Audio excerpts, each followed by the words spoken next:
Well, here I go again. This is B on the video series, I guess, for July 17th. I didn't know I was going to do a B.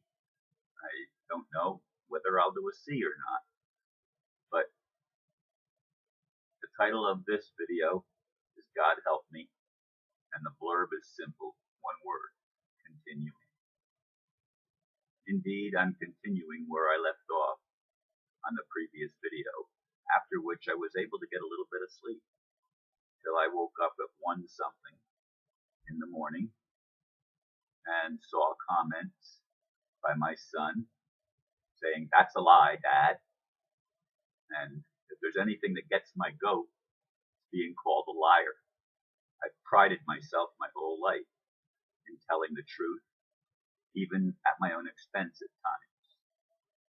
Telling the truth is the most important thing to me.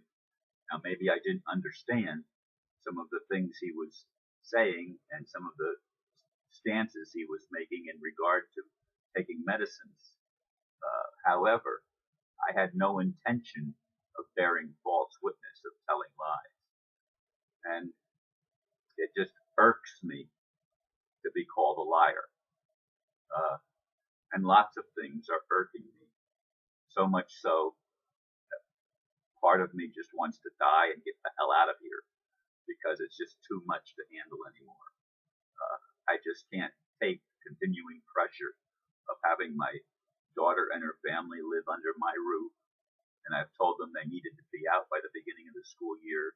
They basically said no, they're going to start the school year and they're going to see what happens because they only have $600 to pay toward a roof over their heads, even though I volunteered to pay $1,000 for the first and last month rent each month out of my pocket, of what I've saved for when I die, and hopefully get it reimbursed by the ambassador.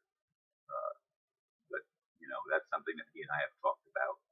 In any case, I'm at wit's end. I don't know where to turn. I don't know what to do. I'm tired of being a guest in my own house, of having to cook my meals on a hot plate instead of using my own stove. I'm tired of seeing furniture get broken and destroyed and torn. I'm tired of seeing things just not being the way that I want them to be. And it really, really hurts.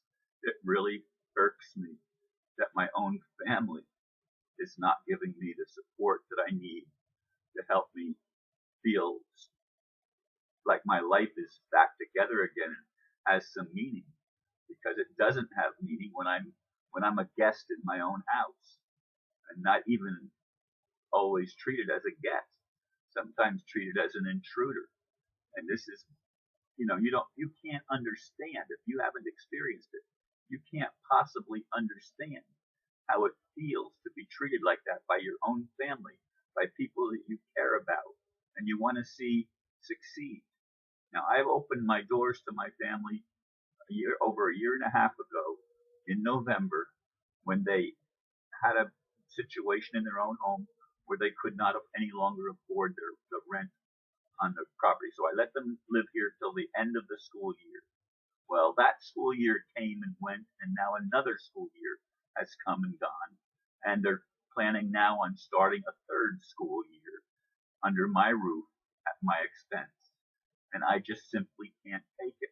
And then my son has been so good. He's been so good in standing by me through this ordeal of the operations and everything.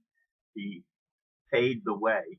All the donations that came for people when I was up in Shands, all of them went to my daughter and her husband. My son didn't keep any of that money, so far as I know. And he also was one of the biggest contributors to the funding of that, although there was another friend from Arkansas who also contributed a significant amount of money. And all of that went to my daughter and her husband for the expenses of them going to visit me in Gainesville. So here I am left with the dilemma of, what do I do with my house? What do I do with my life? what do I do? I don't feel I have a life that I have any control over. Other people are dictating to me what I have to do, and it's even suggested that I'm crazy, that I'm demented, that I'm beside myself. Well, if I'm beside myself, it's because of the situation that I'm in. And I'm not crazy. I'm not insane. I'm fully cognizant of a lot of things. Yes, I have memory gaps because of the stroke, but I still can dialogue with people. I still can carry on a decent conversation. I still remember most of what needs to be said. Sometimes I forget a word here and there, but that's all, just a word here and there. I haven't forgotten what's happened. I haven't forgotten the context in which everything has occurred, but I'm at wit's end. I'm at wit's end, folks. I don't know how to proceed from here.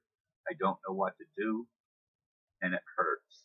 It just hurts that the people I need the most support from, namely my family, are not giving me that support and helping me get back my sense of dignity, my sense of even of independence.